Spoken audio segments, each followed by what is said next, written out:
So the purpose of existence, purpose of life, it's a really existential question, isn't it? It seems so, at least to me. So now let's think about how often have you thought about the purpose of your own life. Let's take it a step forward. How often have you actively introspected in your life about what the purpose of your own existence is? Let's think of it in this way. You have the latest iPhone in your pocket, but you only know how to make calls with it. Doesn't that seem like a very blatant underutilization of such a high-powered device? We know how capable it is, but we are not able to utilize it to its full capacity, isn't it? Now think of our human life.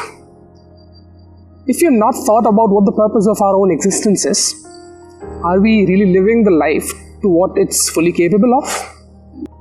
So every animal has 4 basic survival activities: eating, sleeping, mating and defending.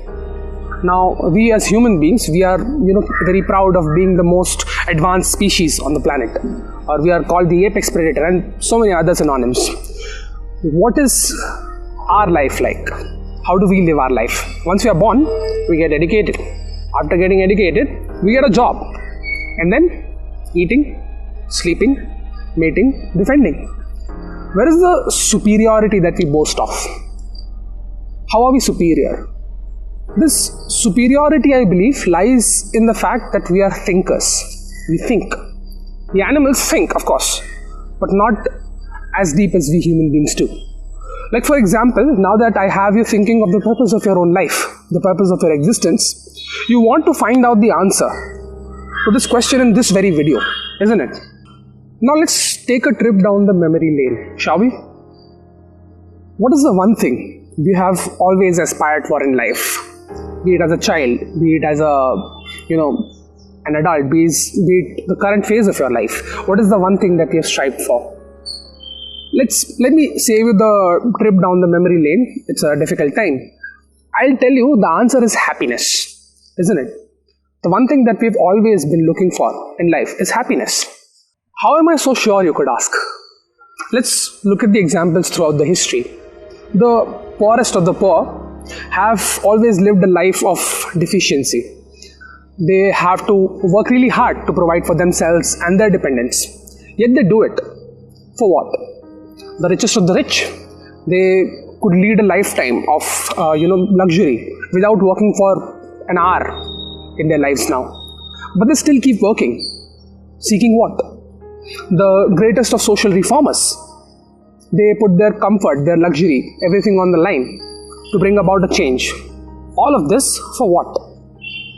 It's probably because we've all been seeking happiness out of things, out of people, out of situations, out of things that are not in our control entirely. So every step, every decision that we take in our lives has one thing in our mind: our own happiness. Here is where it gets tricky.